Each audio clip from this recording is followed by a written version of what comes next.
ನಮಸ್ತೆ ಫ್ರೆಂಡ್ಸ್, ಇವತ್ತು ನಾನು ಹೆಸರುಬೇಳೆ ದೋಸೆ ಮಾಡ್ತಾಯಿದ್ದೀನಿ. ಹೆಸರುಬೇಳೆ ದೇಹಕ್ಕೆ ತಂಪು ಕೊಡುತ್ತೆ. ಮಾಡೋದು ತುಂಬಾ ಸುಲಭ. ಈ ದೋಸೆ ತಿನ್ನೋದಕ್ಕೂ ರುಚಿಯಾಗಿರುತ್ತೆ. ದಿಢೀರಂತ ಯಾವಾಗ ಬೇಕಾದರೂ ಮಾಡ್ಕೊಂಬಿಡ್ಬೋದು. ತುಂಬ ಹೊತ್ತು ನೆನೆಸೋ ಅವಶ್ಯಕತೆಯೂ ಇಲ್ಲ. ಅರ್ಧ ಅವರು ಅಥವಾ 1 ಅವರ್ ನೆನೆಸಿದ್ರೆ ಸಾಕು.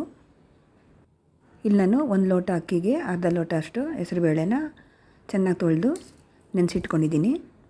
ಈಗ ಅಕ್ಕಿ ಬೇಳೆ ನೆಂದಾಗಿದೆ.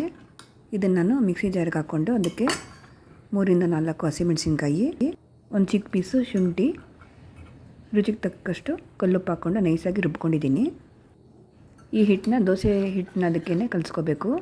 ಈಗ ಇದಕ್ಕೆ ಸಣ್ಣದಾಗಿ ಹೆಚ್ಚಿಟ್ಕೊಂಡಿರೋ ಈರುಳ್ಳಿ, ಸ್ವಲ್ಪ ಕೊತ್ತಂಬರಿ ಸೊಪ್ಪನ್ನ ಮಿಕ್ಸ್ ಮಾಡಿಕೊಂಡು ಚೆನ್ನಾಗಿ ಕಾದಿರೋ ದೋಸೆ ಹೆಂಚ ಮೇಲೆ ದೋಸೆ ಹುಯ್ದರೆ ಹೆಸರುಬೇಳೆ ದೋಸೆ ರೆಡಿ.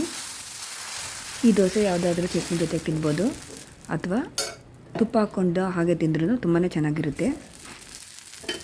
ಹೆಲ್ತ್ಗೂ ತುಂಬಾ ಒಳ್ಳೆಯದು ಈ ಹೆಸರುಬೇಳೆ.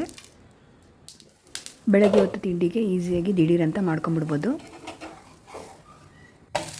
ರುಬ್ಕೊಂಡಿರೋ ಹಿಟ್ಟನ್ನ ಜಾಸ್ತಿ ಹೊತ್ತು ಹೊರಗಡೆ ಇಡಬಾರ್ದು.